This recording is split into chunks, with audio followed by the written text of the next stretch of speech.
of Adal Cordillera entitled Performance This meeting Management, is being recorded. Feedback, and Coaching. Mabuhay, I am John Bernie Limo, your host for today's webinar, and I'm super excited to be with you all. Ayan, so I am very excited to be hosting right now because again, this is my first time hosting Adult Cordillera, and it's been a while, guys. And so I think some of the regular participants of today's session will recognize me. Ayan. And of course, to our new participants, welcome po to Adult Cordillera. Okay, so today we're absolutely thrilled to have each and every one of you because today's session is all about growing, learning, and leveling up our knowledge and skills in performance management. Ayan, so wag na tayong magpatumpik-tumpik pa. Let us introduce our speaker for today's webinar. Okay, so nothing beats a Jet2 holiday. But nothing comes close to the journey of a woman whose mission is to change the world, one community, one youth, one cause at a time. Our speaker is the founder and three-term president of the Cordillera Young Leaders Club, a region-wide non-government organization that champions the 17 Sustainable Development Goals, Indigenous peoples' education, Cordilleran culture, and other causes that shape the Cordilleras. Our speaker professional voyage into community service began in 2011 under Junior Chamber International Philippine JCs, a spark that ignited a leadership journey now spanning 12 impactful years. She has held pivotal positions, including 2014 Regional Chairman for the United Nations Millennium Development Goals, 2016 Area Training Director, 2017 and 2022 Local Chapter President of JCI Baguio Sunflower, and 2023 Regional Skills Development Director of JCI Ilocandia Region. Beyond JCI, our speaker served as the 2022 to 2023 Interim Baguio City Cluster Steering Representative for Youth-Led, a program of the Asia Foundation. From 2017 to 2021, our speaker represented the youth labor sector in the Regional Tripartite Council, voluntarily stepping down after 5 years of dedicated service. Our speaker's leadership excellence has been recognized nationally and regionally. She received 2014 National Most Outstanding Project Chairman for her UNMDG initiative, making history as the youngest recipient at age 22. 2015 JCI Area 1 Most Outstanding Member, 2017 and 2022 JCI Area 1 Most Outstanding President, and 2022 nominee for the NEDA CAR Most Outstanding Volunteer Individual Youth category. In 2023, she represented Benguet as the Provincial Youth Sector Representative for the National Anti-Poverty Commission's 2023-2028 Anti-Poverty National Agenda Consultation. Our speaker is not just a leader. She is a licensed professional teacher, a community trainer, and an educator at heart. Having co-written 2 grammar modules, 2 vocabulary modules, and 2 English for occupational purposes modules, tools that empower learners to dream bigger and achieve more. From the mountain ranges of the Cordilleras to the global advocacy stage, our speaker stands as a proof that true leadership is not about titles. It's about impact, legacy, and unwavering will to serve. Ladies and gentlemen, let us welcome and give a virtual round of applause to Miss Jessica Lutwachan Bilat. And good afternoon po, ma'am. Yay! You did a very, very good job introducing me today. Thank you so much, John Bernie Oh. And welcome back to Adult Cordillera. We missed you, Bernie. To our participants, 86 participants on Zoom right now, magandang gabi sa inyong lahat. I am not sure if our host has already asked you if you had your dinner, but I'm going to be asking you again. Kumain na ba kayo? Please use the chat box to respond or you can use the reaction button. I want to see how are you doing tonight, even though maliwanag pa sa labas. Oh, okay. Ma'am Marian, hindi pa daw kumakain. What about the others?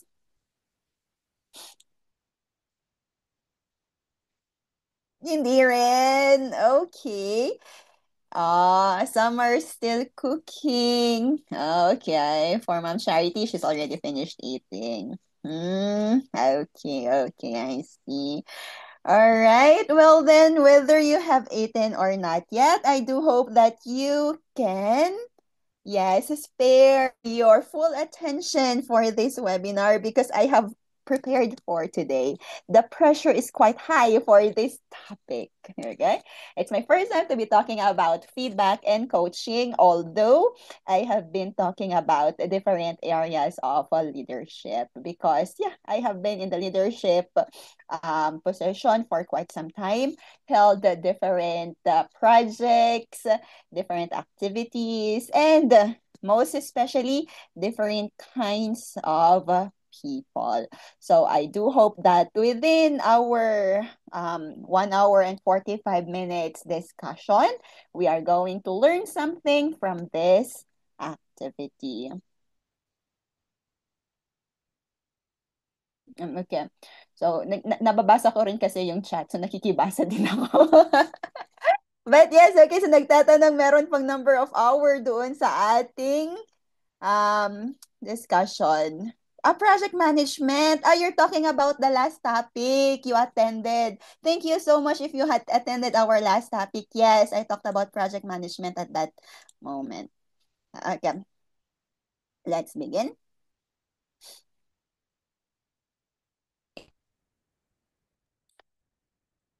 Allow me to share my screen for everyone. Okay. So while I am sharing my screen, I would just like to give an idea as to why I do not talk much about feedback and coaching, although this is really an area of leadership, as to why I deal with other things. It's because I have my own leadership style, and my way of giving feedback and coaching is specifically just for my leadership style. And when I compare my leadership style and my way of giving feedback and coaching, there are other members in my organization which deliver feedback and coaching in a much nicer or more sasabihin na natin siguro na mas nakasanayan nating style ng feedback and coaching. So I feel like I felt before that okay, let's give it to them. All right, let's give this discussion for them.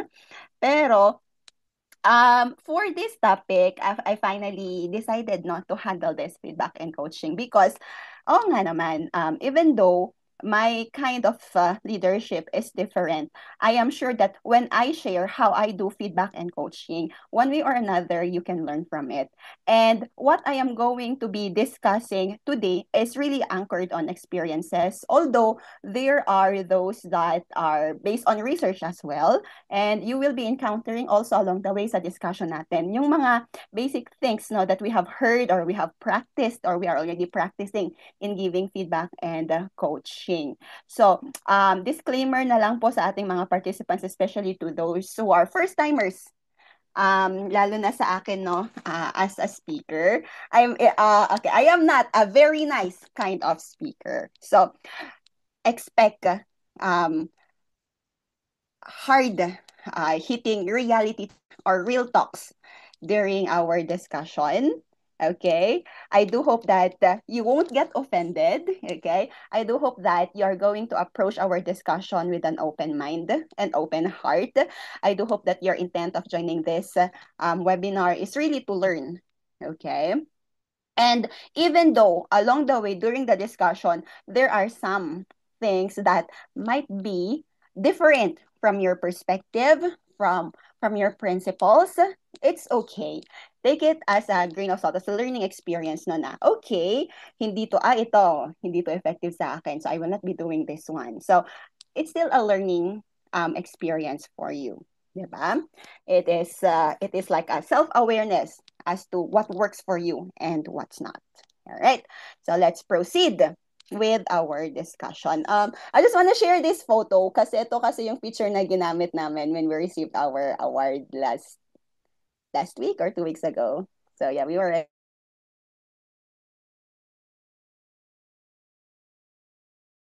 Okay, unang-una na dyan, feedback and coaching. By the way, especially to our host, Bernie, if there are times that you cannot hear me, please let me know. I shall be repeating my discussion because nag-appear dun sa notification ko that I have an unstable internet. Okay, so please do let me know if it's affecting my discussion. Okay, thank you. Now, let's proceed. Our topic is feedback and coaching. Bakit nauna yung feedback and bakit sumunod yung coaching? Okay? Mas madali sa dila, 'di ba? Nasabihin coaching and feedback. But we call it feedback and coaching for today. So to our participants here on Zoom, nadagdagan na ba yung 86? Okay. So ayun, our participants here on Zoom, do you think that feedback and coaching are different or the same terminologies? Do they share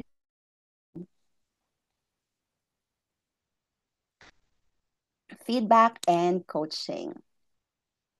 You may use the chat box and again, you may use the react button pero naka-gallery view kasi ako so hindi ko masyadong nakikita yung mga reactions ninyo. So please utilize our chat box. Feedback and coaching, are they the same thing?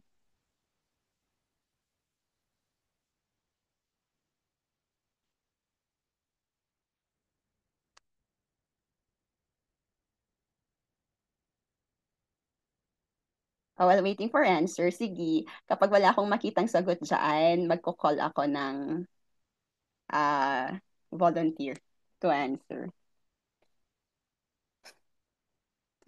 Okay. Feedback and coaching, are they the same or are they different? Siyempre, mauna tayo sa iyo, Bernie. For you, coaching and feedback, are they the same? Are they different?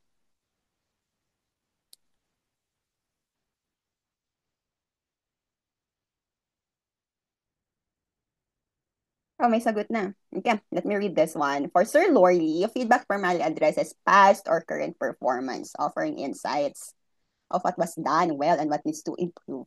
Okay. Often with a corrective or evaluative tone. Okay, coaching, on the other hand, is a more comprehensive, future-oriented process focused on development and growth and helping individuals reach their potential through guidance and support. As for Mr. Gingineer or Miss Gingineer, okay, so we already know the job of this person. Feedback is for the past and coaching is for the future. Okay, short and concise. Thank you so much for these two people who responded to my question. So yes, actually. But then when we say feedback, we can actually compare feedback to a mirror. As for coaching, to a map. Okay. So, yes, feedback, we only talk what has happened, what has done. And it is mostly objective type. Kind. So, ayun, ito yung nangyari. Papaalam ko sa'yo kung ano yung nangyari. That is feedback. As compared to coaching, that you are going to direct people to a certain goal. Hence, it is compared into a map. Most people actually think that they are just the same thing. So, kapag sinabing feedback, automatic na nagbibigay na sila ng coaching. Which is actually, we cannot blame them on doing that one because that has been our tradition, di ba? Kapag sinabi mo na this is something that you have to improve on, you are going to tell them how they are going to improve on that. Okay? So, yun talaga yun. But then, in the sense no, of project management terminology, as mo sila kung ano yung dapat nilang gawin. So that is feedback and coaching. This is actually a primary skill to those people no who are in the leadership who hold leadership roles. Okay? So sana that when you already have the opportunity to lead, to hold or to lead or to handle people, to guide people, no, let's also improve our ability to give feedback and coaching. Okay, so let's continue. Bakit tayo nagbibigay ng feedback and coaching sa ating mga personnel, sa ating mga staff, or even to our friends, to the people we know, to our family, because coaching and feedback happen everywhere. All right? Why do we give feedback and coaching? Okay. I have actually summarized everything and I put them into 3 points. Unang-una na dyan is, ito, Improves performance and accountability. Dito sa improves performance, I think we can all understand what this means. Okay? We want to improve. We want you to improve. That's why we tell you yung area na kailangan mong improve at tutulungan ka namin kung paano mo yun i-improve. Okay? That is the number one reason why we do that. That is for yourself, diba? You learn to develop your skills, maybe as simple as making a PowerPoint presentation. They give you feedback that your PowerPoint presentation is too wordy. You use too much words, and which it's distractive to the eyes, na nagiging wala na siyang silbi. Kasi rather than people listen to you while you are discussing, they are already focused on listening or reading to what you have put doon sa PowerPoint presentation mo. Okay, so next time, you will be reducing the number of words that you put in your PowerPoint presentation. And it will also give you more things to say. Kasi wala na siya, hindi na siya nakasulat. So that is actually a way in which you can improve your performance in what you do. That is on the trainer side, the speaker side, kagaya namin. Okay? Pero you have to understand as well, no, that when we give you feedback and coaching, this is not just about you individually. We, especially when we work in an institution, we work with a team. And we need to understand that we have to add value to the institution that we belong to. This is not just about you. Because your action, your efficiency, your effectiveness as an individual affects the performance of your team, of your branch, of your unit, of your division, and the entire institution. Hence, hence it is imperative that you improve your performance. Okay? What if yung bonus pala ninyo is based sa team performance? And 10 kayo doon sa team. And 9 of them performed well, right? But then here you are. It was just okay or not so good. And because of that one, it has actually affected, no, the entire team's bonus. So that is something that you have to look out, right? And then here, why did I include accountability? Okay? Nasanay kasi tayo na um, nire-reduce natin yung impact or yung effect ng ginawa ng isang tao. Kasi nga, especially we are Filipinos, no, ayaw nating masaktan yung damdamin niya, lalo na kapag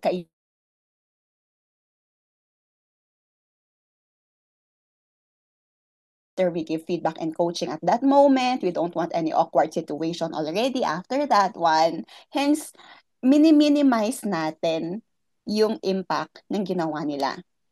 Na sometimes sasabihin natin na, okay lang yan, yet we'll do it next time. Ganyan. But is it really okay? Because sa kaka-okay lang yan natin or dahil sa kaka-reduce natin, no, kaka-minimize natin sa impact ng ginawa nila, nawawala yung sense of accountability sa kanila. Okay lang naman pala eh. O di sige. Okay. There's a tendency that they will be committing the same mistake next time. Okay. Aside from that one, ito yung nami-miss out natin when we give feedback.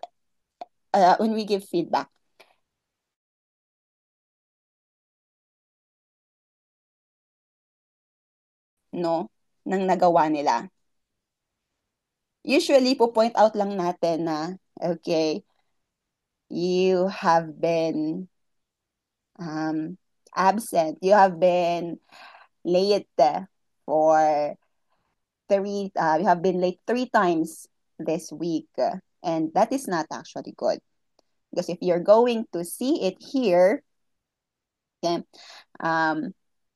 Tatlo yung classes mo na na-cancel because you were late 3 times for this. So, mag-end na lang tayo doon. So, ako, as a teacher, for example, okay. So, okay, na-cancel yung klase ko. Tatlong klase ko. Walang masyadong sense of accountability dun sa ginawa ko. Kasi nakakalimutan yung nagbibigay ng feedback sa akin, na-emphasize yung result ng nagawa ko. Okay? That it could definitely, it is a loss in profit dahil hindi nakandak yung class. Aside from that one, na doble kasi kailangan ibalik yung bayad doon sa estudyante, for example, and kailangan pa nilang magbigay ng compensation, additional compensation doon sa estudyante na nakancelan ng klase kasi nasayang yung oras niya. So, aside from na refund siya, magbibigay siguro ng tatlong extra free classes pa doon sa estudyante. So, ganyan. And when that happens, definitely it affects the profit of the company. And again, kapag, of course, lesser profit, diba? The bonus is getting affected. Yung mga extra money natin for extracurricular activities, baka mawala. These are things, no? These are possible impact. And it is actually nice that we share this to our people. Some team leaders kasi iniisip nila na, oh, this is actually beyond the concern of the employee already. So I'm going to hold it back. This is already within our concern naman dito na sa taas. Huwag ganon. Let's involve our people because they belong in that institution. And it's actually nice. It actually feels nice that we let them feel, no, that they belong, that they get to know about these ones. Alright? So, yun. Number one reason, it improves performance and sense of accountability to your people. Okay. Um, I think naman, based on my experience, kapag nasabi natin yung epekto ng mistake nila sa ibang tao, makakaramdam at makakaramdam sila. Not unless special case ka talaga na pusong bato ka. Diba? So, it's nice. It builds the sense of accountability when we give structured feedback to our people. Number two, it promotes self-awareness. Are you familiar with the Johari window? Apat siya na box. Diba? So, yung Johari window is apat siya na box. Things you know about yourself, things that people do not know about you, things that people know about you and you know about yourself, ganyan. Okay? So, through feedback, nalalaman natin yung points of improvement natin. Kasi aminin natin no, na meron at meron talagang mga bagay na hindi natin nakikita using our own eyes. And we need other perspectives to tell things to us. No matter how confident you are, na you are very much aware of yourself.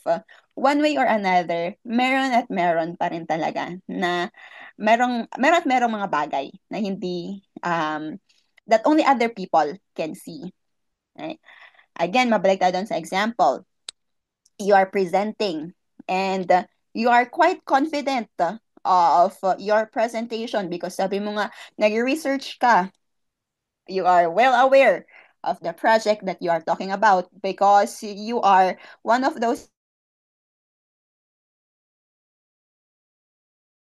So, alam mo. Okay? But then, maybe ng presentation mo is magulo.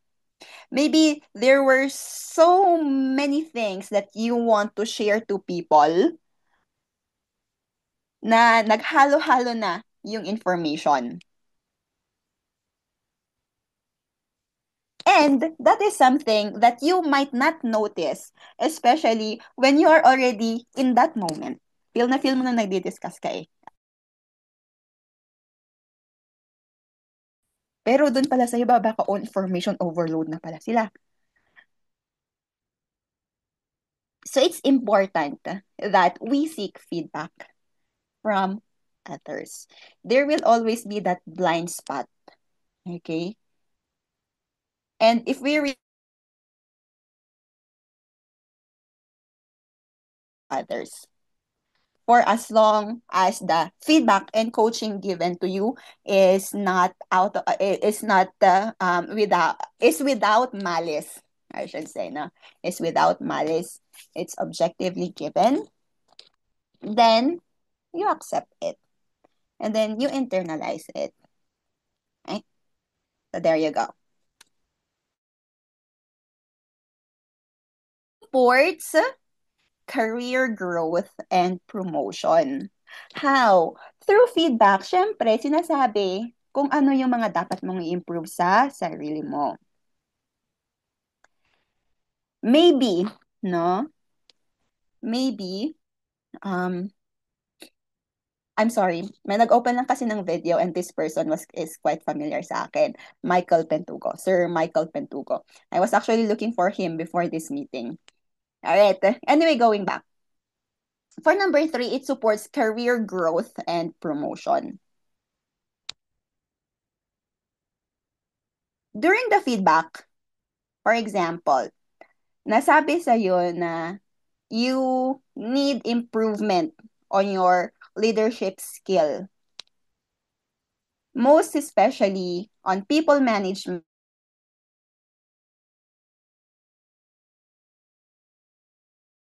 mo. So maybe next time, you're going to learn to delegate tasks already sa ibang tao. Although mahirap, kasi alam ko, na-experience ko din yan dito sa mga members namin. Nahihirapan talaga silang mag-delegate ng task sa iba kasi nahihiya daw sila. Bakit sila magbibigay ng trabaho sa taong to? Wala ba yung sense of initiative? Ganyan. Wala ba, hindi ba nila na-observe na busy tayong lahat, na ito talaga yung task nila? Ba't kailangan kong sabihin sa kanila? Mga ganyang reasons as to why it's kind of difficult to delegate task. Right? But then, if you really want to improve your leadership skill, you have to do it even though mahirap sa umpisa. Kasi sa umpisa lang naman yan mahirap. Sa umpisa lang yan mahirap.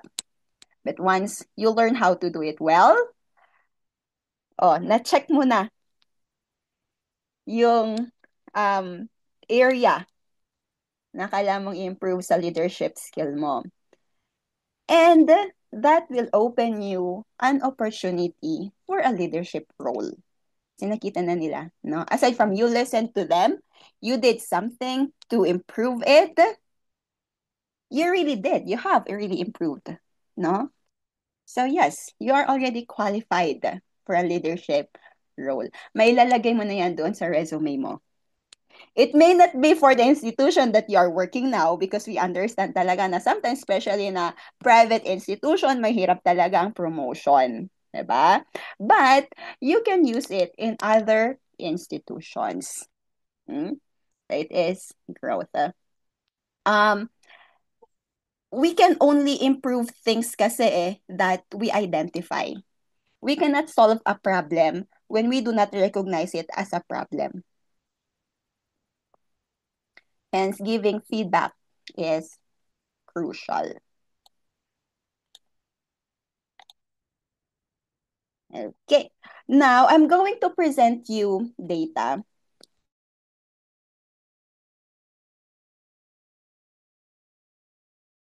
And feedback is in the retention of employees. There are 4 practices here, and let's deal with them one by one. Una na dyan is coaching culture. When we practice timely coaching culture, up to 25% lower turnover. And some programs see up to 50% higher retention. That is according to Asia HRM. So see, imagine a 50% higher retention when we give coaching, timely coaching to our people. For regular, high-quality feedback naman, 14.9% lower turnover in organizations with consistent feedback versus none. Just imagine, hindi ka pa nagko-coach no na, nagbibigay ka lang ng feedback. Bumababa na yung turnover rate natin in the organization.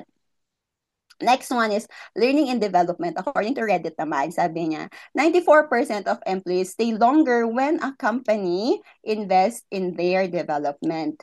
Do you agree? Our employees here, do you agree? When you see that your company provide you learning and development, you tend to appreciate your company. Hence, it adds to the reason as to why you want to stay in that company. Right? So may I know, so to our participants here on Zoom, sino dito ang may constant learning and development sa inyo? Binibigay sa inyo?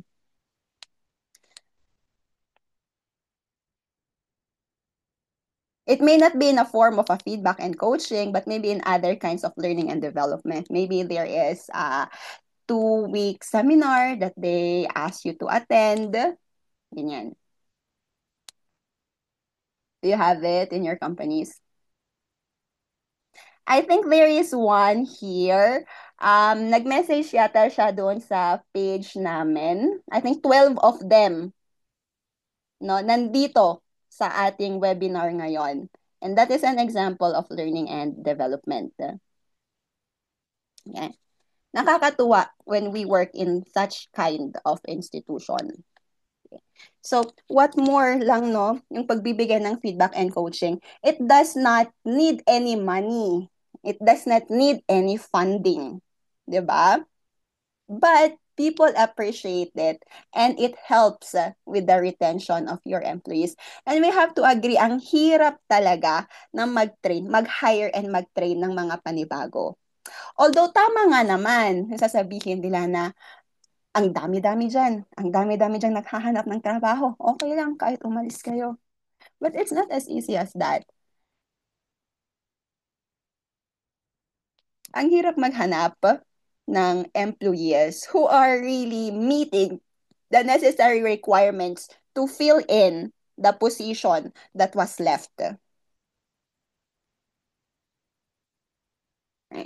And number one red flag sa isang company kapag come and go yung mga employees nila. Lalo na sa amin sa English industry, sa English teaching industry, red flag talaga sa mga companies namin. Kapag palaging hiring yung company, ayaw namin. Hindi kami pumupunta doon. It shows that that company is toxic. Okay. Next one. Sorry. Here. In cases of low quality feedback, employees receiving poor feedback are 63% more likely to leave within a year. So sa loob lang ng isang taon, ano? Lalo na yung bagong generation ngayon, the Gen Zs, yes, because Gen Alpha are still students. No? The Gen Zs, the news, the fresh employees, naririnig natin no na when they do not see any value doon sa pinagtatrabahuan nila, they tend to job hop as compared to us millennials or to Gen X, no, na kapag nandun na tayo sa position na yon, we do our best to stay in that position no matter how toxic that is. Kasi inisip na, ang hirap maghanap ng trabaho, ang hirap maghanap ng trabaho. Okay na to, dito na ako. Yun kasi yung mindset natin. As compared to the Gen Z, no, na value is very important sa kanila. And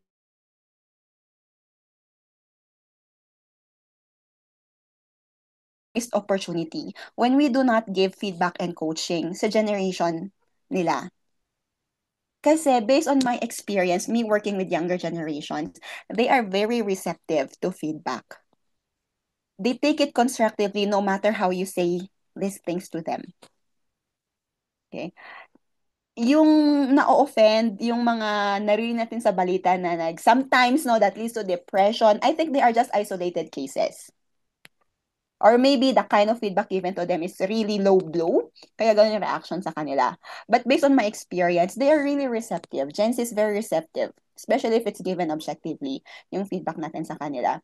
Aside from that one, they are fresh from school. Nasanay sila na pinagsasabihan sila.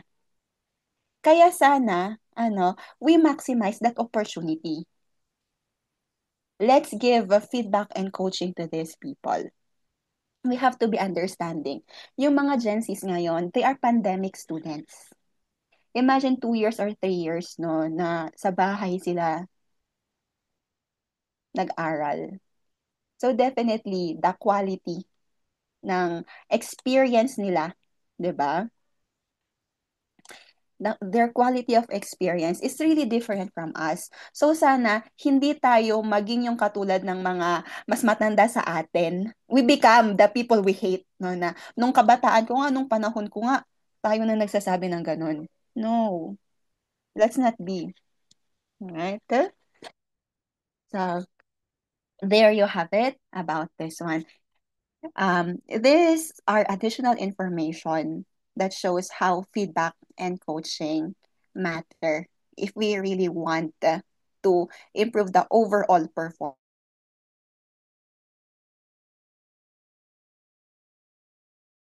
And of course, time to address the elephant in the room. Paano nga ba natin yun gawin?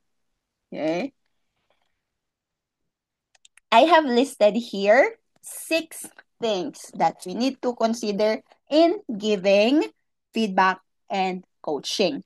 Unang-una na dyan, timely. Dapat yung pagbibigay natin ng feedback. Sino yung mga nasanay dito na nagbibigay ng feedback right after quarterly evaluation, right after biannual evaluation, or right after annual evaluation? Obsolete na yung ganyang kind ng feedback and coaching. Huwag tayong umabot sa point na hindi na relevant yung ibibigay nating feedback tapos coaching sa kanila. Okay? Huwag nating gawing excuse as leaders na marami tayong ginagawa kaya hindi natin mapagtuunan ng pansin na magbigay ng feedback and coaching sa kanila every time necessary. Because it is part of our job responsibility, it is in our job description, that we manage our people well. And that includes giving timely feedback and coaching sa kanila. If you attend seminars, sasabihin siguro, no, or maybe narinig niyo na itinuro nila sa inyo na tapusin muna natin yung event, tapos magbigay tayo ng feedback sa kanila after na ng event. Yes, that is true. Yes, that is timely nga naman. Fresh pa yung ganap, naalala pa nila yung ganap. So, okay, yes, that is a good practice. Right after the event, there is already this feedback. Okay? But then, you can actually give feedback then in the middle of the event. For example, ngayon, nagsasalita ako. So, hindi ako makapag-multitask na ma-message ko siguro host natin si Bernie. Pero, kapag hindi ako speaker, tapos I am just a participant and directing this program, tapos nakita ko yung hosting ni Bernie, no, na there is really an area that he has to improve on. Or maybe, for example, nagbigay siya ng joke that is not really that funny. Okay? I-call out ko siya right away so that the remaining time mag-improve yung pag-deliver niya ng joke. Ganon. Hindi ko hihintayin na matapos yung program before ko i-point out yon. That is what it means by giving timely feedback. It depends on its necessity and it depends on its relevance. Another one, nasanay tayo na ang coaching binibigay at the end of the activity, at the end of the action. It's not really like that. We can actually give coaching at the beginning pa lang. Kasi nga, sabi nyo nga, no, coaching is the future. we guide them, we show them, we tell them. So, ito ang expectation natin. Ito yung goal natin. And we can achieve this through this, through this, through this. Bago pa lang natin isalang yung mga tao natin sa isang action, sa isang activity, sa isang project, pwede na tayong magbigay ng coaching doon. That will help in reducing the risks along the way when we already guide them. And at the same time, at the end, no, after activity feedback and coaching, masasabi mo sa kanila na when things do not go wrong or when there are things that still need to be improved, even though right at the beginning you already guided them, 'di ba? At the end of the day, masasabi mo na um hindi din sasabi mo uh, you can say that you had already helped them naman along the way. So hindi nila pwedeng sabihin sa no, na hindi mo naman kasi sila ginaid. Kaya mali-mali yung mga nagawa nila. In coaching, we have to be proactive more than reactive. Mas maganda yon, 'di ba, na on this first project na nagawa natin, yung coaching natin right at the beginning. So we were able to make this project successful. Rather than itong project na to naging pilot natin. Tapos, ito pa yung point of improvement natin. So next time, gagawin natin ito so that it's going to be successful. 'Di ba? Naging pilot yung isa. We made it less important as compared to the succeeding projects. Kasi ginawa lang natin siyang learning lesson. It would be nice, no, na successful yung mga ginagawa nating projects right from the start.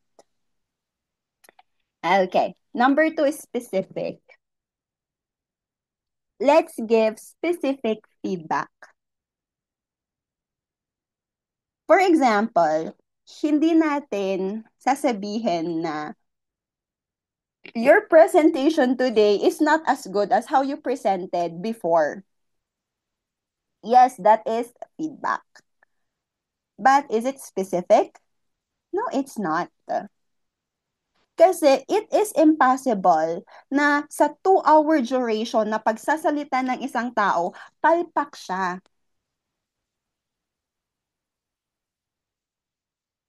It's the same thing when you respond to your teacher, kapag tanong ng teacher ninyo na, hindi nyo ba naintindihan? Or asang area ang hindi nyo naintindihan, tapos ang sagot ninyo lahat.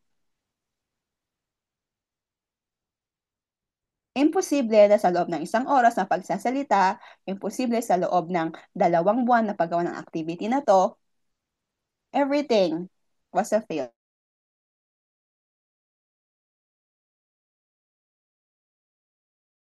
We have to specify kung ano yung area that needs improvement. Okay? So, okay. Doon tayo sa example ko about not giving, the presentation is not as good as before. Bakit? Bakit hindi maganda yung presentation niya ngayon? Maybe, nag-undertime siya. Rather than maximizing the 2 hours, yung presentation niya was only 1 hour and 30 minutes. So, that is 30 minutes stolen from the time of the participants, from the learning time of the participants. So, sayang yung 30 minutes na learning time pa sa ng mga participants.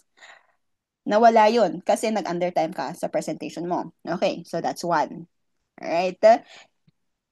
Sa mga trainers dyan, sa mga speakers dyan, huwag kayong matuwa kapag tingin nyo yung discussion ninyo is 30 minutes early or 1 hour early. Sasabihin nyo na, at least makakauwi sila ng maaga. No, hindi ganun yun. Okay? Speakers, trainers. Okay? That is a learning time stolen from our participants. Okay. Another one, nakailangan point out, for example, it's a webinar. So, I was not using a microphone I was not using microphone at that time. So since it is open on loudspeaker, kapag lalayo ako, mahina yung boses ko. Kapag lalapit ako, masyadong malakas. So nagiging distractive siya doon sa mga nakikinig. So maybe that's another point that you can specifically tell your people. Aside from that, baka within 2 hours of speaking time, minonopolize ng speaker yung pagsasalita. Wala man lang participant engagement. Ayun. So, let's be specific in giving feedback. Because na-identify natin yung area na kailangan talagang i-improve ng person, ng staff. So just imagine, no, ang solusyon lang pala doon sa problema is magsuot lang pala siya ng microphone or ng earphones. Rather than we destroy the confidence of a person by saying that his performance now is not very good.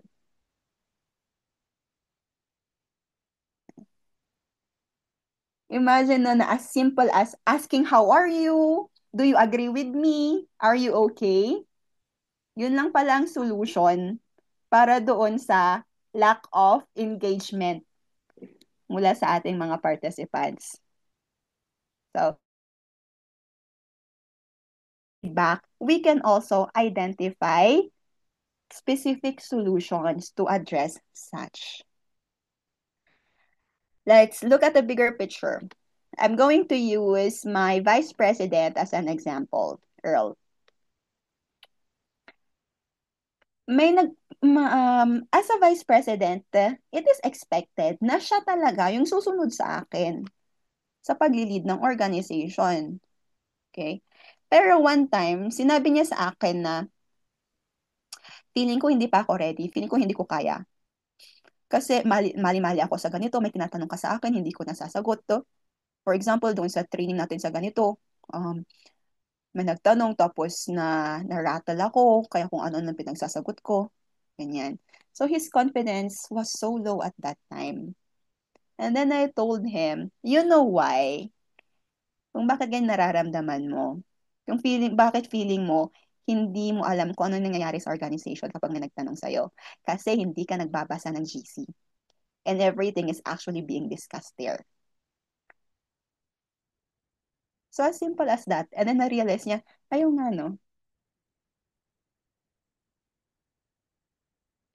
So see, rather than us destroying or helping lower the morale of our people by giving generic kind of feedback and coaching, we identify specific solutions. That. Okay, so I do hope no that next time when we give feedback, let's be specific. And if it's possible, mag-timestamp tayo. Or isulat natin yung specific action na ginawa or yung specific words na ginawa. So that when you talk to this person, diretso na. No? You know what you actually said around 6 o'clock when you were greeting people, you actually said this one. And at this rate, at this point in our generation, in our time right now, that is actually offensive for the LGBTQ community. Hence, we avoid using that one. So, rather than them maybe, then, di ko naman sinabi yan, di ko naman ginawa yan. Andiyan na yung evidence eh. So, they cannot really talk back, no? Na hindi naman nila ginawa. Or they're going to excuse themselves during that situation when you're already telling them, you're already giving feedback to them.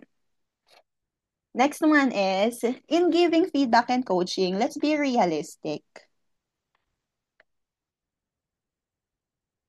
Are you familiar with the sandwich principle?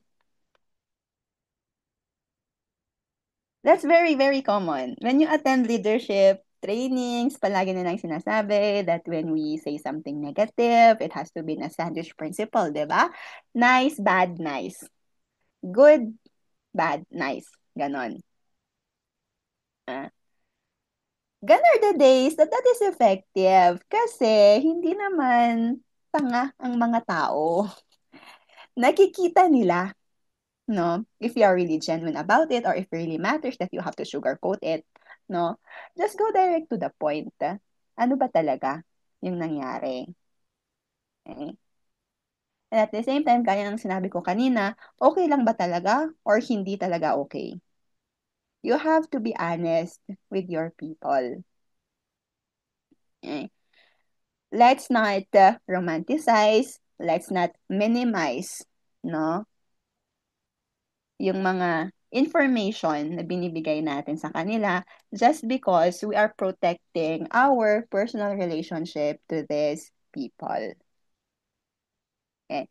Because at the end of the day, we work in an institution. We are all employees at the end of the day. You cannot always say, we are family here. Di may sarili akong pamilya. Okay. So, okay, pero sige, gamitin na natin no, yung example na we are family here. If we are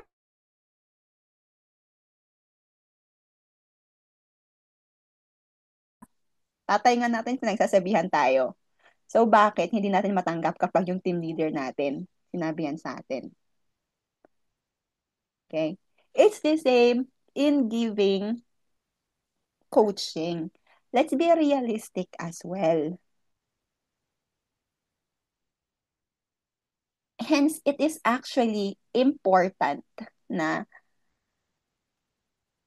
when we are already in that position na nagbibigay ng feedback and coaching, sana na-experience na natin so that we can really relate to what is really happening.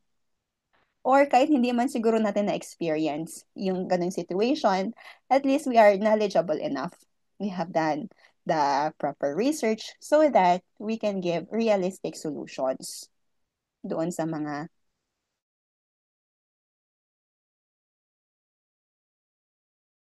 In giving coaching, let's provide examples. For example, ayun. For example, okay. Gusto nating mag-improve yung speaking confidence ng ating staff. And hindi enough na sabihin natin na next time you talk in front, you make your voice louder so that people will listen to you. You have to show them as well. You can play with your voice. You can show them. Okay? Pero sana yung nagbibigay ng ayan ng suggestion na make your voice louder, effective yun sa kanya. Kasi ako sa public speaker, hindi ko yun sinasabi na yung make your voice louder to be heard doon sa public speaking. So, never nyo yung maririnig sa akin, no? If you want to improve your public speaking ability. Kasi, hindi na yan, first off, malakas na talaga ang boses ko. So, hindi ko talaga na-experience na mahina yung boses ko na hindi nakinig sa akin ng tao. Ganon. But, like what I've said, when we give coaching, especially when we give ideas as to how they can perform better, let's show them examples. A lot of people right now are, I forgot the right word, pero these are the people who best learn by doing it. Oo, kailangan muna nilang masubukan before maging effective sa kanila. Ganon. So, you show them, okay, so ganito yung boses ko ngayon. Pero mamaya, ganyan, okay, you do it. Then you tell them, you ask them to do it. You have to ensure, no, that there is knowledge transfer before you dismiss your talk with this person.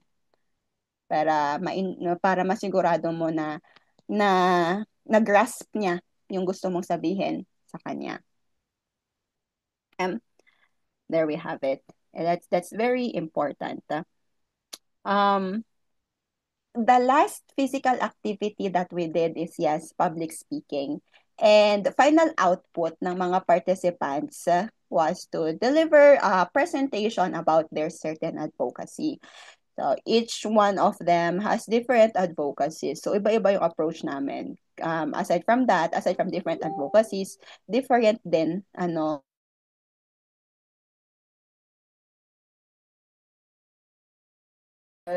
was a panel. So, I have to give feedback doon sa presentation nila.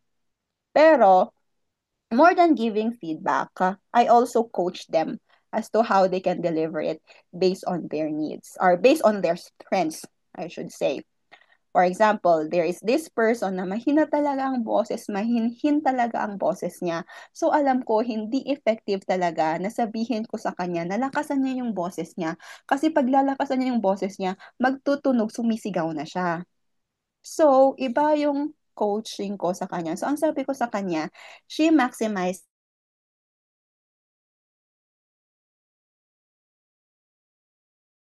you approach your people. Ganyan. So, that's a different kind. And I'm going to show them. Tatayo pa ako nun. Tumatayo pa talaga ako nun. Tapos manapakita ko sa kanya kung paano yun gawin. Okay? There is this someone din naman na um, masyadong confident sa sarili. Which is good sa public speaking. Confidence is really an important factor. Okay? But then, because of that confidence, hindi pa masyadong refined yung pag-deliver. So, yung approach is overconfidence. I have to point that out and I have to teach her how to tone down a bit so that hindi ma-misinterpret ng mga tao. Mga ganyan. Okay? Importante yon, magbigay ng specific examples. Hindi yung sasabihin mo na, ganito kasi yung gawin mo. Kasi, syempre, kapag alam niya pala yung gagawin, sana ginawa niya na noon. 'Di ba? So, ipakita mo kung paano yun gawin. That is your job as a leader. To show them how to do it. Next one. Ito, may mga HR ba tayo dito? Hello mga HR. Sana hindi kayo yung mga traditional HR na nagbibigay ng anxiety sa mga tao natin, sa mga staff natin. What do I mean by creating anxiety?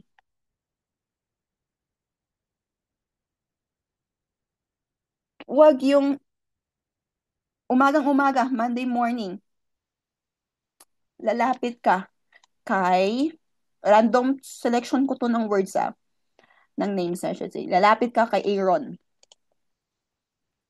Very first in the morning, Monday morning, tapos sasabihin mo sa kanya na, may I talk with you after lunch? May I talk with you after lunch? I'm just going to discuss some things to you.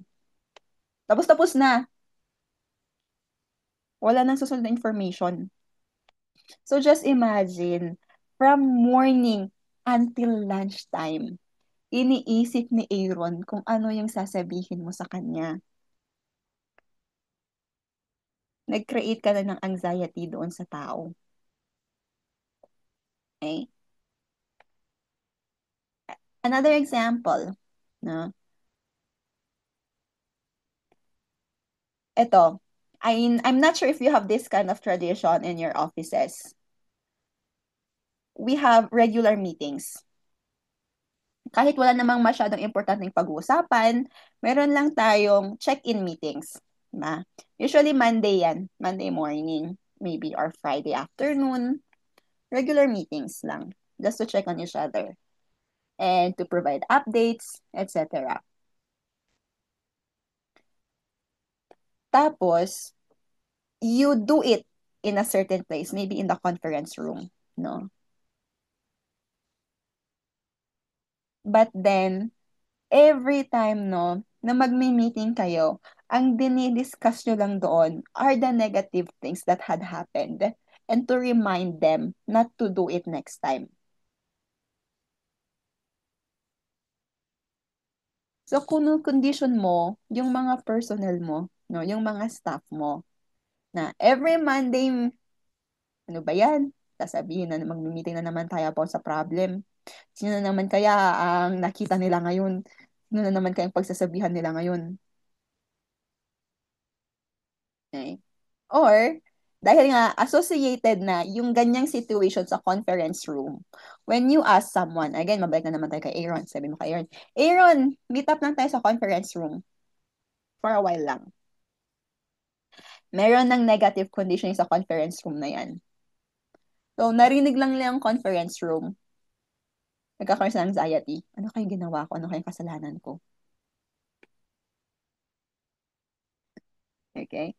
So, let's avoid that. Okay? So, when we provide the feedback and coaching, let's tell them that, Aaron, may I talk with you at 5 p.m.? We're just going to discuss about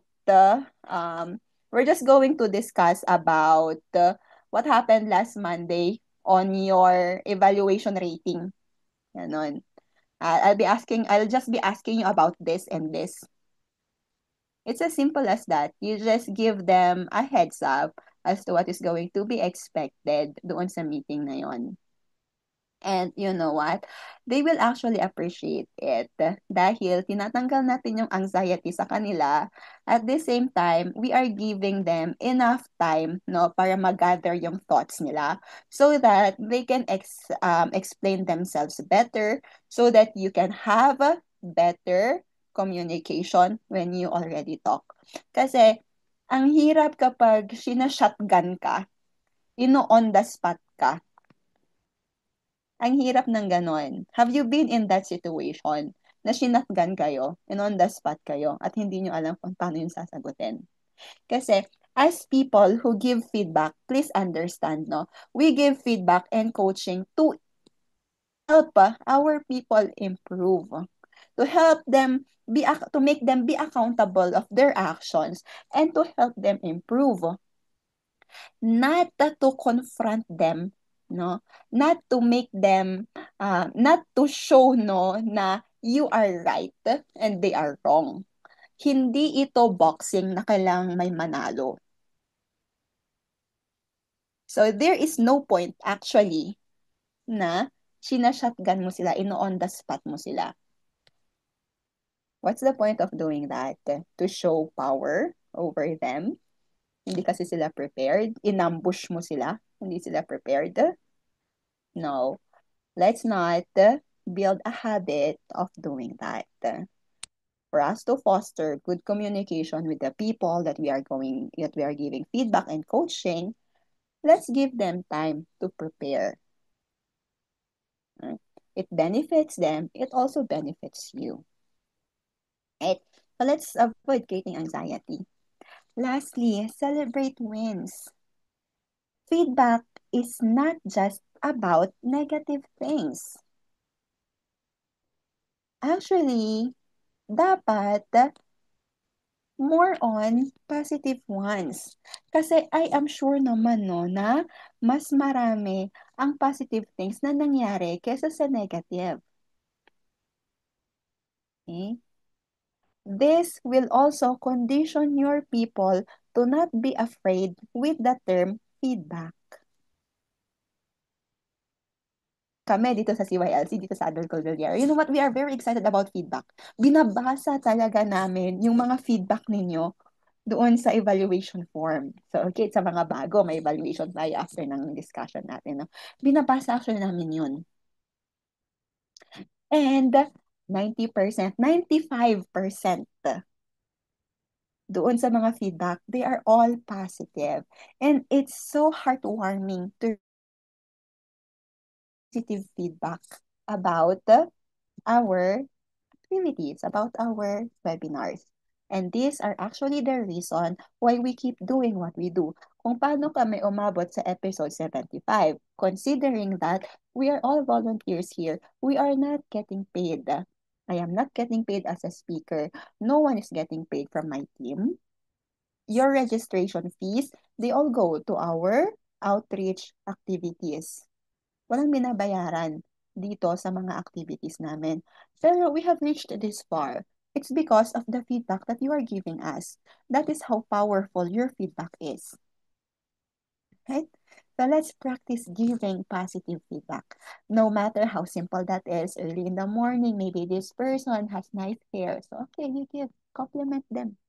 Give feedback in a compliment way. Ganyan. Let's foster a healthy environment so that when there are negative things, no, when you give feedback na negative yung content, okay, it's not good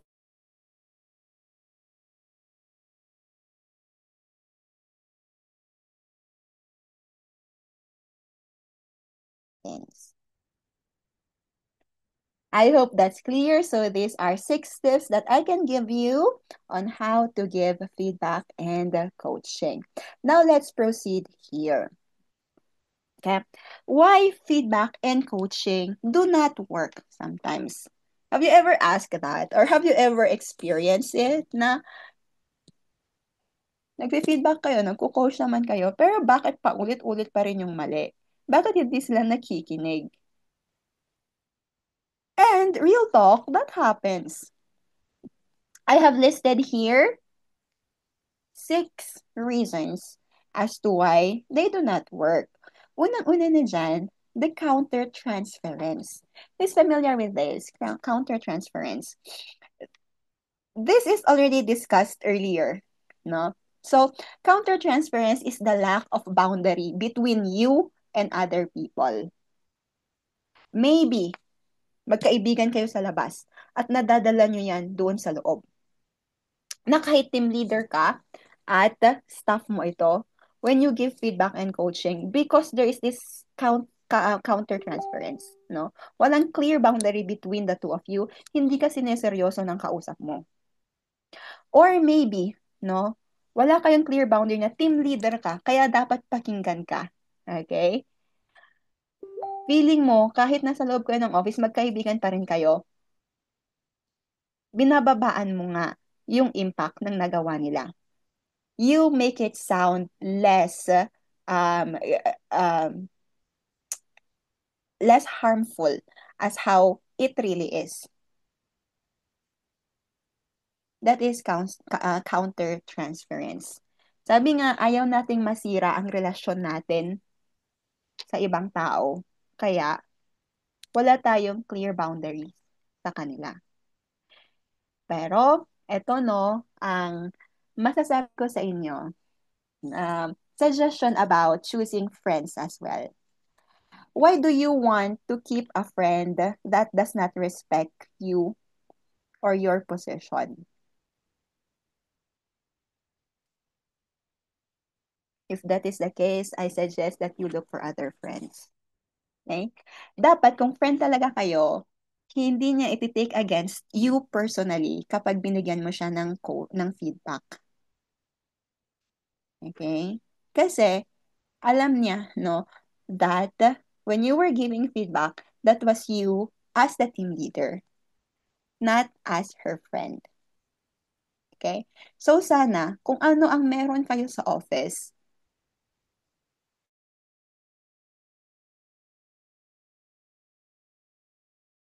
yan, or hindi sana naapektuhan yung friendship ninyo outside it.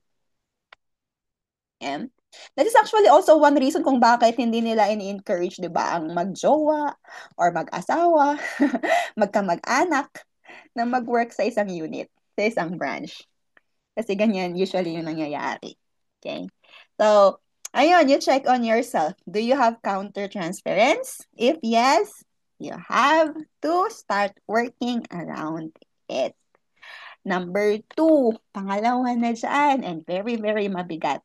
Credibility of the evaluator or the coach. Sino ka ba para pagsabihan ako? Mga ganyan, di ba? Naging team leader ka lang naman kasi kaibigan mo yung manager natin. Kaibigan mo yung boss natin. Hindi mo nga to na-experience. Mga ganyan, no? So, maybe it is true. Maybe you skipped some steps in the ladder, hence you are already in that position. But then, if you are given the privilege ng ganyan, I'm not going to take it against you if that happens to you. That is actually a privilege that you have. And it is good, no, that you take that privilege, you use that privilege, you have that opportunity. But I do hope, no, na hindi ka mag-stop doon. That even though you did not go through some, or you skipped some steps to be in a leadership position, you take time to improve on what's lacking sa'yo. You know what? Learning how to give feedback and coaching, these are actually introductory qualities of a leader. So, it is actually expected na at least 60% marunong ka nang mag-give ng feedback and coaching kapag team leader ka na. Okay? That's why it is quite surprising when you hold a higher position, maybe a supervisor or a manager, and you still do not know how to give coaching and then feedback to your people. Okay? But then, but then, I do really, really hope, no, that you take time to improve on yourself. There are a lot of learning and development opportunities that you can have, especially nga na team leader ka na, no, na mataas na yung position mo. The opportunities for learning and development sa inyo is more than your people. So, improve on yourself. You may not have the experience, sabi nga, kasi nga you skip some steps, but bumawi tayo doon sa knowledge natin, doon sa learnings natin. That is a way for us to build credibility when we give feedback and coaching to our people. Eh, There you have it. Next one, ito. Nagbibigay ka kasi ng coaching na lack of basis. Anong ibig sabihin nun? Yung binibigay mong suggestion sa kanila is just something maybe that came from a fictional situation. Maybe you read it from a fictional book. Maybe you watch a movie about it and it's something that you want them to try. It's not yet proven and tested. Okay? But then you are already asking your people to do it. So, sinong maniniwala dyan? Lack of basis. Okay? So, it's important, no, that yung mga binibigay nating suggestions sa kanila, they should be founded on facts. Kaya, maniwala yung mga tao sa atin. Okay, ito na, na-discuss na natin. General kasi yung feedback na binigay natin sa kanila. Okay? So, sabi nga natin na you lack confidence when you are speaking. So, okay, alam ko na yan. Wala na siyang gagawin. Alam niya na yan eh. Totoo naman. Alam niya na yan. Di talaga siya confident sa speaking. Maybe sa writing talaga siya magaling. 'Di ba? So, wala. Ineffective yung feedback mo. Kasi walang nangyari. Earlier, I have already told you how to give specific feedback and coaching. So, let's practice that once we go back to our desks. Once we go back in managing our people by Monday. Okay? Next one, ito, hindi effective yung feedback and coaching mo kasi wala na sa lugar. It's no longer relevant. It's no longer timely. Anhin pa niya yan. For example nga, yung nangyari sa January, event na nangyari sa January, hinintay mo pa yung quarterly feedback March bago sabihin yon.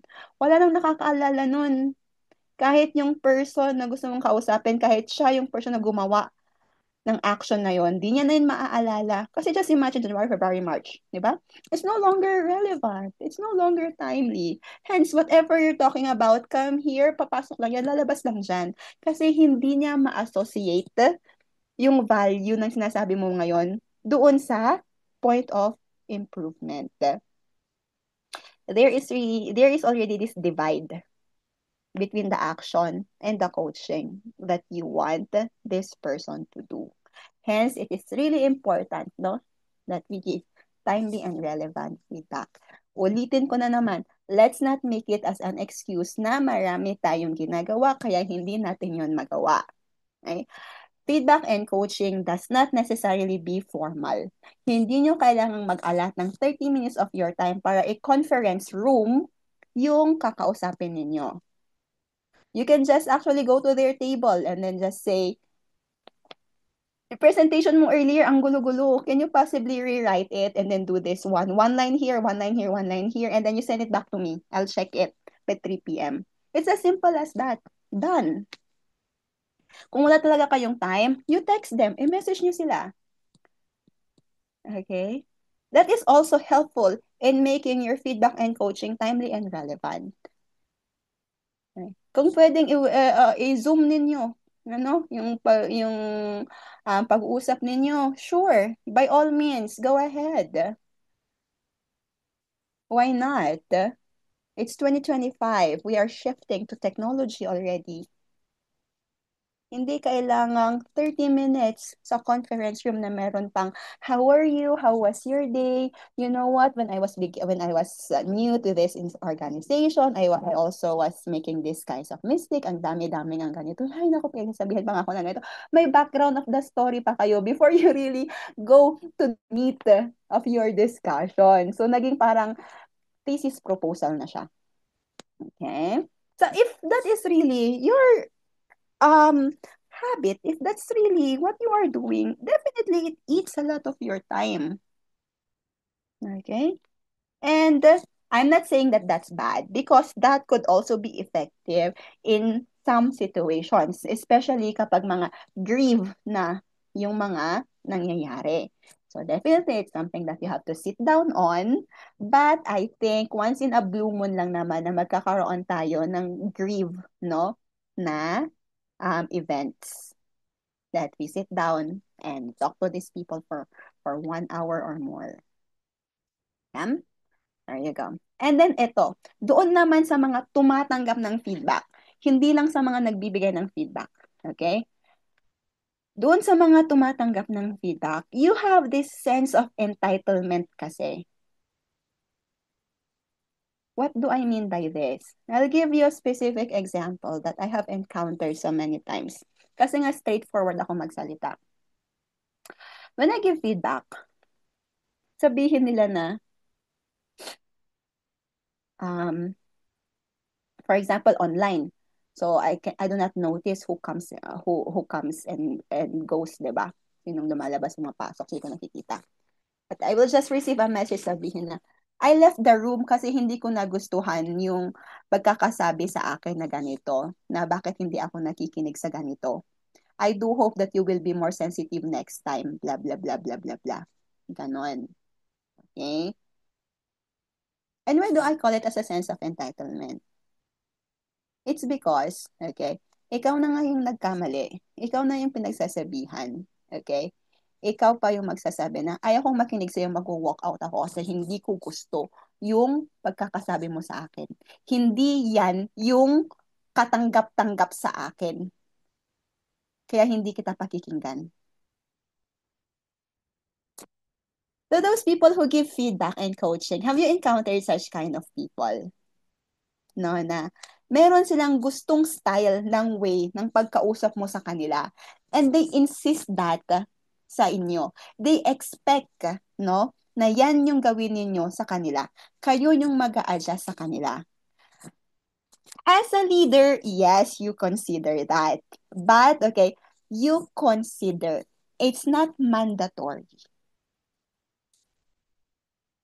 Right? If you are this person who can adjust to different personalities of people, no?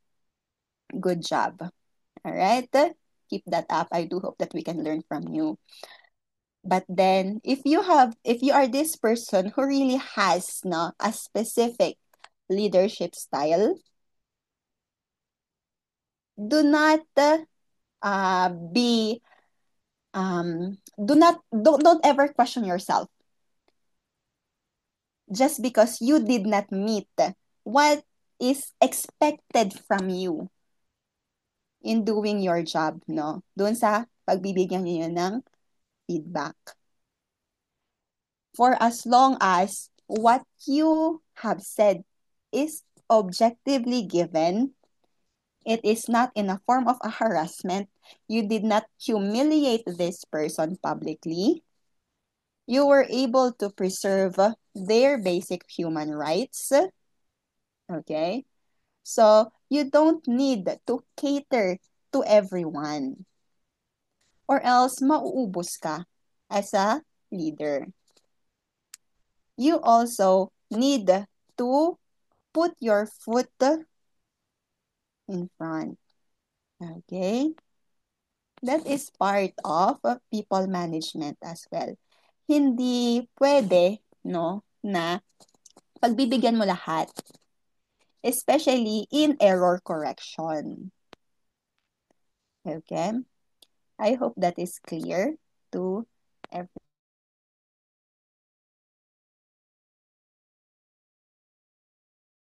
as to why feedback and coaching do not work at times. So, i-check natin, no? Alin kaya dito yung mga reasons kung bakit? Everything, dito sa mga na-mention ko, everything can be fixed. If there are some areas dito na sa tingin nyo, no, na hindi nyo nagagawa or nagagawa ninyo, everything can be fixed. It just needs to start with self-awareness.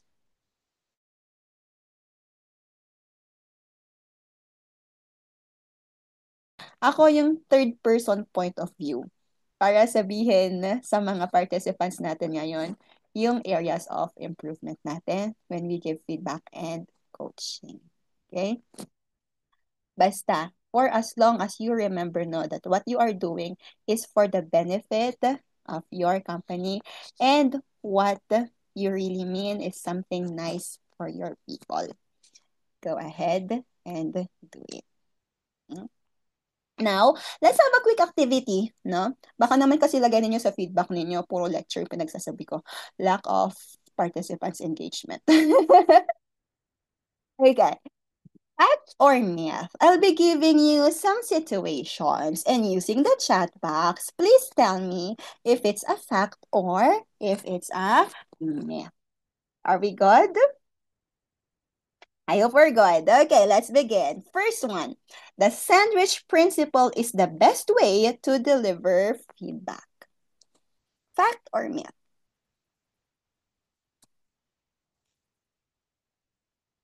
Fact. Okay, from Miss Maria. But the others? Fact.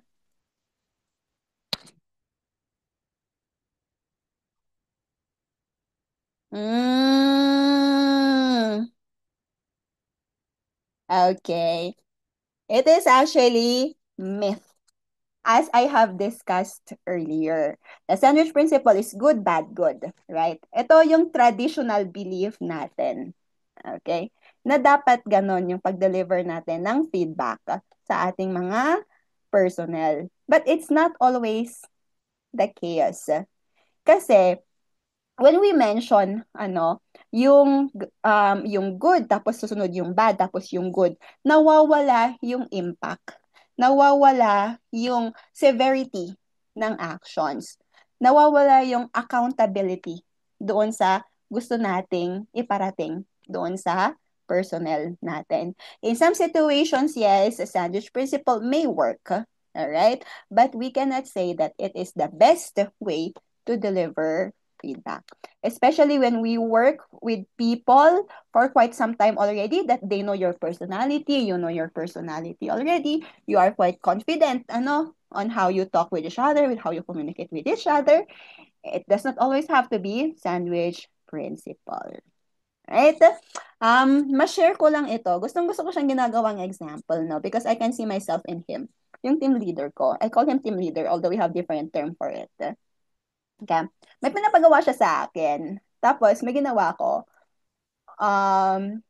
Data na nailagay doon is from my previous data. And I received a new data after I already submitted my report sa kanya. So, kinausap niya ako na, nandun pa rin to talaga. Tapos sabi ko, I told him, Sumagot ako ng updated na data kasi I already have it eh. Although it's not in the report. Tapos diniretso niya ako. Mali yung binigay mo sa aking report. That was quite straightforward. Very, very straightforward. No emojis and all. But did I get offended? No. I actually just laughed because I already know this person. Okay? That's just really his personality. And it's actually quite funny. Alright? So, to our team leaders here, to our supervisors, to our managers, it's important that we build relationship with our people. Hindi yung once in a blue moon lang nila kayo nakikita, kapag may i-deliver lang kayong bad news sa kanila, tsaka lang nila kayo nakikita. Okay? Building relationship. But at the same time, let's practice counter-transference. Okay? We set clear boundaries. Next one.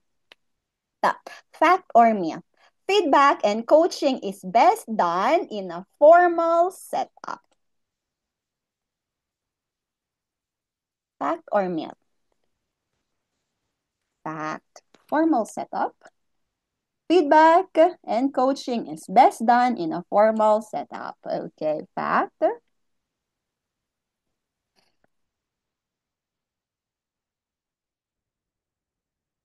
Mm-mm. Okay, myth, myth, myth. Okay. Yung mga nagsabi ng myth, sila yung mga nakikinig sa discussion ko earlier. Thank you so much. Yes, it is still a myth. Sabi ko nga, that's a traditional way already of giving feedback and coaching. Formal setup is you allot a specific time, di ba? And then you sit down in a meeting room, in a conference room, and then you talk to this person. Very structured with there's opening, okay?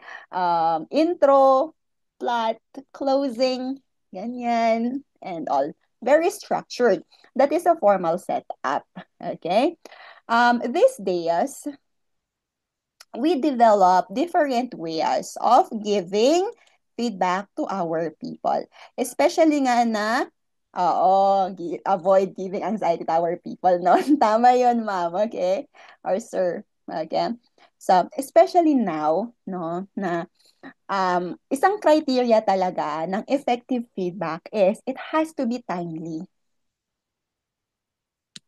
So, any way possible to deliver a feedback is okay for as long as it is done timely. Okay, there you go.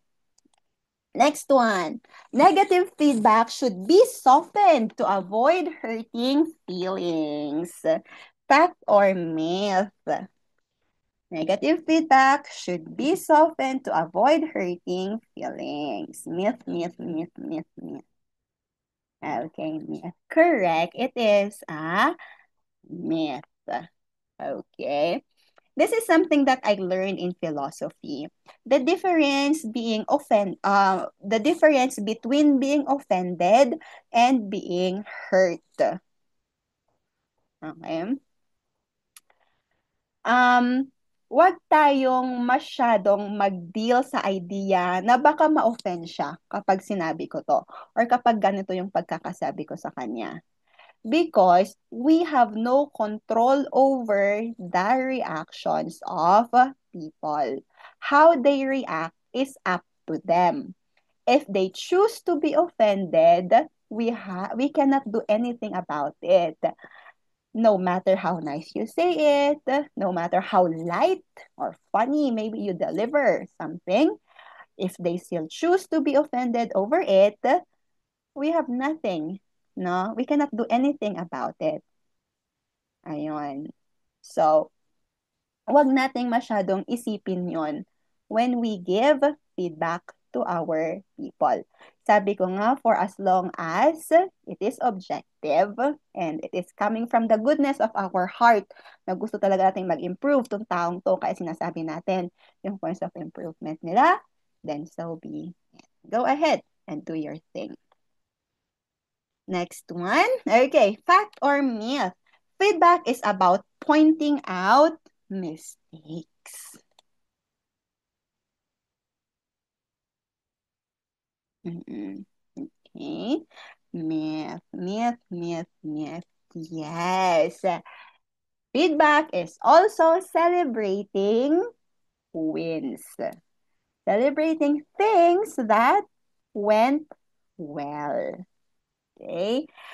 And sabi ko nga sa inyo, sana no na ang gawin nating normal, sana, is more on giving positive feedback more than delivering negative ones.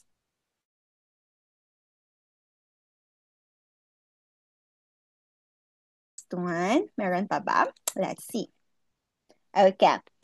This is second to the last slide na doon sa presentation ko. I just want to share this because I find this very thoughtful and very genuine. And I do hope that we can learn something from the discussion of these two beauty queens. Do you have any more moments of other women who encouraged you for the Dami. spotlight Pero that you sige. want to share? One more kaya. One of them is Karil Yuzon nung Showtime. Yeah. Everyone knows already that Karil has a very, very good heart. As in. Pero siya yung tipong she would take time to just, kasi di ba nagko-comment-comment kami sa Showtime. Tapos she would like to review your insights din with you. She likes talking about those things. So feeling ko may connection kami in that way. And then, I remember one time, hindi na kami magka-judge nun, parang pang third, fourth season na ata to ng Q&A. Hindi na kami magka-judge nun. Host siya nun, tapos ako na sa judges table. Tapos, nanawagan ako eh, kasi it got really toxic, kasi medyo new administration. So, the contestants were getting bashed just for saying keywords na in relation to the campaign. Tapos, hindi naman nila intention yun, for example. So, natatakot na sila magsalita. Eh, yun yung whole point ng segment. Actually, Di ba, the LGBTQIA plus community are given a platform. are given a platform na hindi lang comedic. Di ba?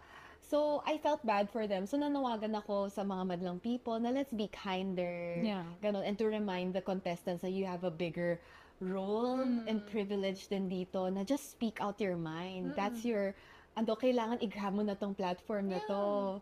And then, si Karil she makes sure to message me out of the show. Like, tapos sa show, mag-message siya na, sabi niya, it takes a really secure woman to be able to do that, na parang to go out of her way to stand up for others. It's something I never thought or intended to do naman. Parang I just felt like they needed a push. Yeah. Pero si Karil sees the best parts of you and makes sure na in case nobody told you yet, I'm gonna tell you that this is what you symbolized in that moment.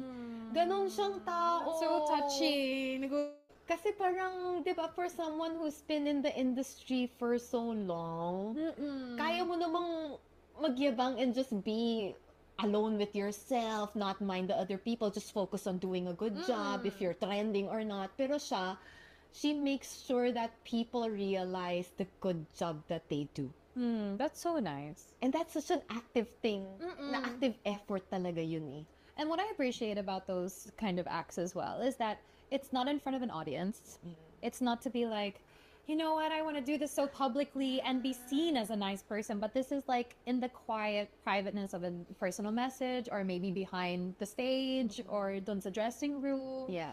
And it makes it that much more impactful because it's not a performance. It's Hindi really siya cloud genuine. chasing. Yeah, it's really It genuine. is. It is. I love that. That's so Super. sweet. Career is really so sweet. Okay, bottom line, no, be the person, no, who tell people that they have done a good job in what they do. Okay? And for my ending words of wisdom, if everything else fails, give up. Tama yan, hindi ako namali sa pagsusulat ko. And I want to explain this. Why do I share this one? If everything else fails, give up. As someone, as a leader who handle people, no? And you know for yourself that you have done your job. You have given coaching right from the beginning. You have given constant, timely, relevant feedback to your people. You have given them chances. You lead them, no?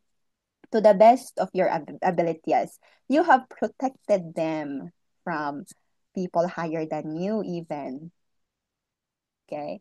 But then they still keep doing the same mistakes or their performance has not improved. Learn to let go. Okay? Because maybe that or that office, that job is not really for them. Maybe they are meant for something else. Maybe they are meant for different place, for other responsibilities, for other tasks. Maybe they can improve, no? Not just within or under your supervision. And that is totally okay. At the end of the day, at the end of the day, as leaders, no, we also need to see our limitations. As long as there are no stones left unturned, you did a good job. Give yourself a tap on the shoulder. It is not a failure, no, when may mga staff ka, may mga tao ka na hindi mo na-retain. There you have it. Thank you so much for your time. Thank you so much for listening to me. And I shall return the floor to our host, Bernie.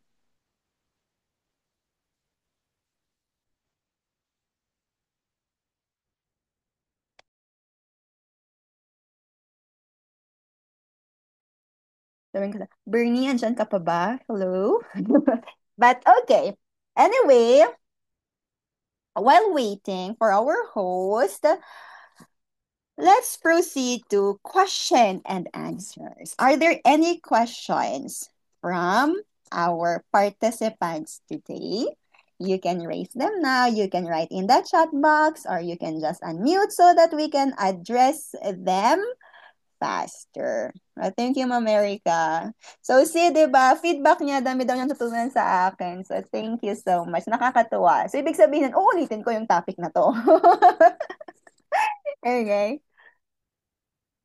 May mga tanong ba tayo?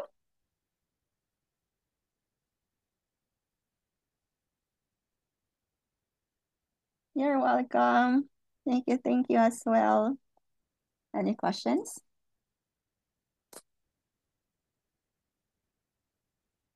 If you cannot think of any question now, no, maybe later on. Kasi minsan it takes time for us, di ba? To process things and then maka-realize and ask questions. You can just message me both on my professional Facebook page, Jessica Bilat, CPMP, okay, on Facebook or on my Messenger personal account, Jessica Bilat. I do my best to reply to your queries naman, especially if I feel the need to respond to them. Hindi ako madamot sa pagre-reply. Time lang siguro na hindi ako maka-reply sa inyo is because napunta sa filtered message at hindi ko nakita. Yes. But if I can help in whatever way I can, do message me. Daming thank yous. Thank you then. Thank you so much for your time, guys. Thank you so much for listening. It's overwhelming for me to see your messages. Oh, there you go. Okay, should there be no questions? Nag-message sa akin yung host, diretsuhin ko na. If there are no questions, let's proceed to the evaluation. So, Jamie, let's proceed to our link.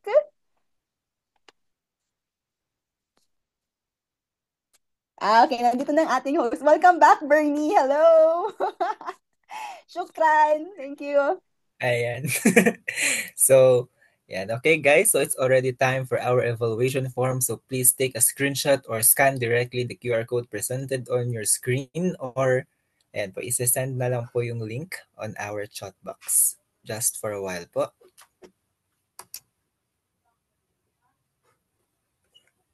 Ayan, so the evaluation form was already sent to our chat box. So please find time to answer it as it is very important for you guys to answer our evaluation form.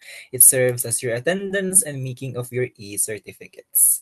Once again, we remind all participants to please answer our evaluation form by taking a screenshot or scanning directly the QR code presented on your screen or by clicking the link that was sent to our chat box. Once again, it is very important for you guys to answer our evaluation form as it served as your attendance and making of your e-certificates. Okay. So of course, once again, maraming salamat po Ma'am Jessica for that very, very important discussion that we had, especially to all of our participants. I think some of them are, of course, having a managerial positions or being on a company that having a feedback and coaching is very, very important. So, of course, give our gratitude to our speaker for today, let us, of course, award her by giving her an certificate of appreciation. So, let me read to you the details of the certificate. So, certificate of appreciation is given to Ms. Jessica L. Bilat for her invaluable contribution as the resource speaker for Adal Cordillera Episode 75 Performance Management, Feedback, and Coaching. Organized by Cordillera Young Leaders Club on August 16, 2025, your service, ma'am, helped in forwarding the goal of the organization by discussing timely and relevant topics through online information sharing. So given this 16th day of August 2025 at Baguio City and signed by our dear Vice President Mr. Earl Hendricks, to be signed by our dear Vice President Mr. Earl Hendricks Bibigasan. Once again, ma'am, maraming salamat po for sharing, a very timely and of course very important topic sa ating mga empleyado and of course also to our students who are here. Ayan po. So of course, we hope to see again you ma'am on another future Adal Cordillera episode. Ayan, sana po hindi ka mawala sa ating role of speakers sa Adal Cordillera, ma'am. And I think there's still a lot of topics that will be discussed by our, of course, speaker. So abang-abangan po natin yan. Ayan. So of course, before we proceed, before we part ways, let us have first a photo opportunity. So may we request our dear participants to please open their cameras and give their best smiles. And so I'll be the one counting and our tech, Miss Jamil, will be the one who's going to take a screenshot. So ayan, please open your cameras, dear participants. And okay, I think our tech is already ready. Okay, so 1, 2, 3, smile. Ayan.